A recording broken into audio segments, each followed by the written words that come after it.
Do you want to work in a SOC? Well, be ready for these type of alerts.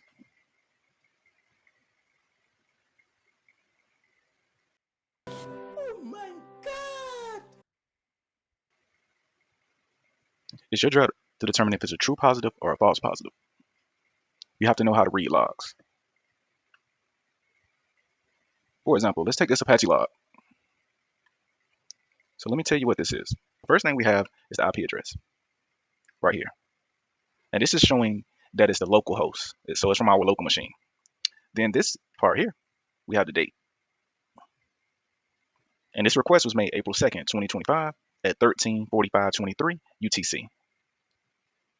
This right here is the request. It's a GET request to the login page of the web application. Right here, we have a 200. That's the status code. That means it's okay, successful. This right here is the response size, which is 532 bytes. And this long string here is the user agent. This basically tells what type of device the user is using. So with that being said, we can write a whole story just based off of this log alone. So how would that look? Let me show you. So the story would be a local request from the machine itself was made to the login page of the web application at 13:45:23 UTC on April 2nd, 2025. The server responded successfully with a 200 OK status and a response body of 532 bytes. The request was made using Google Chrome 112 on the Windows 10 machine with no referral. This login entry shows a normal access to the login page and does not indicate any immediate issues or suspicious activity.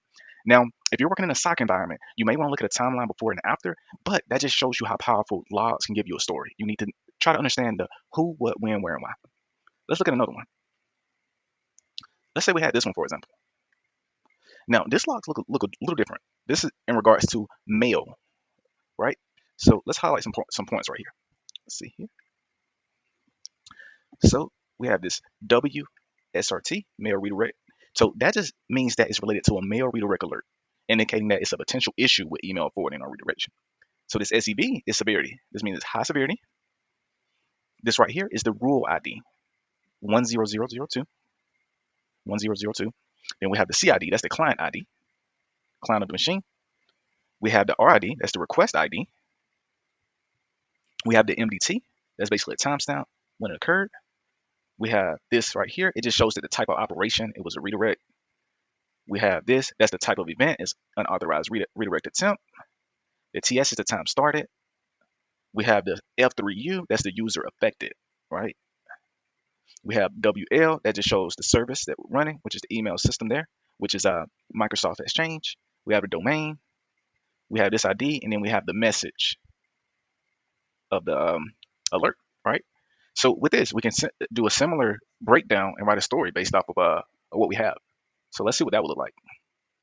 So the story would be, this log entry reports a mail redirect alert triggered by suspicious email redirect attempt for the user John Doe at example.com. The alert indicates that a potentially malicious mail forwarding rule was set up to redirect email traffic from the user's account to an external domain. The alert severity is classified as high, suggesting that it could be a serious security incident, likely involving a compromised account or unauthorized access. The event was detected on Microsoft Exchange and associated with the domain example.com. And lastly, let's look at one more. What do we have? Something like this. Now, this is a longer log, right? And that's the thing. When you're getting alerts, don't automatically think the worst. Have an open mind and look at what the log is telling you, and then paint a picture. So let's see what we have here. So a couple things. Let me show you what we have here for this one. Let's highlight a couple key points. We have host identifier. So that's the server right here where the logon took place. Elevate token, we have true. That just means the token's been elevated. We have auth package, negotiate, and it's using the login attempt. So this is very common in Windows authentication. The IP address here, and sorry for my highlighting, y'all. We have the port 443, key linked. So that's the key link used in the encryption process. So 2048 bytes, right? Logon type is interactive. So that's typically a user logging in. And this can be physically or with a remote desktop, RDP. Logon process, so user 32, and that's a core Windows subsystem, right? We have the process ID as well of 1123. We have the SID, right? we have the target user, and then we have some event metadata. So the time right there, and this is in UTC, it's in units timestamp. We have the level, which is information, so it's informative. The event ID 4624, that's a successful logon, Windows environment. We have provider, Microsoft Windows security auditing. We have the GUID, which is the globally unique identifier for the event, and this is used to track the log, right? And this is the name of the alert, which is detected potential Kerberos activity. This is the MITRE attack technique that is connected with UPN. We have the device, desktop 12345, account SID, domain is example.com, the account name is John Doe, the time that it's generated, report ID, DNS, SPNs, and host name. So, all right, let's look at how this story will look, right? We have a lot of information here. So how do we write this? All right, so the story would be the log entry provides details of a successful login event for the user John Doe on the server 01.example.com. The login was interactive and the process used was user32.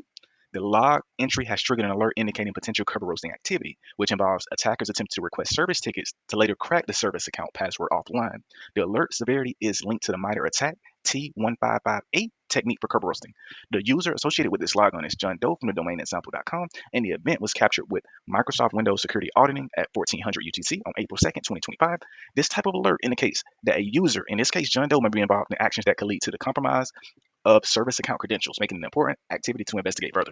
So same thing, you still want to look at before and after, and for any suspicious operations following this event. But that is how you can look at logs, and you can get a good story going there and determine whether it's false positive or true positive. So let me bring you to your next question. So where do these logs come from, and where do they go? Well, you have common network devices like firewalls, routers, switches, um, VPNs. All of those get funneled in to a centralized system. It's an event management system called a SIEM or a SIM, and that's how we track all of this activity, and that's how we look at these alerts and able to filter. I hope this makes sense. Thank you for watching. I'll see you in the next one.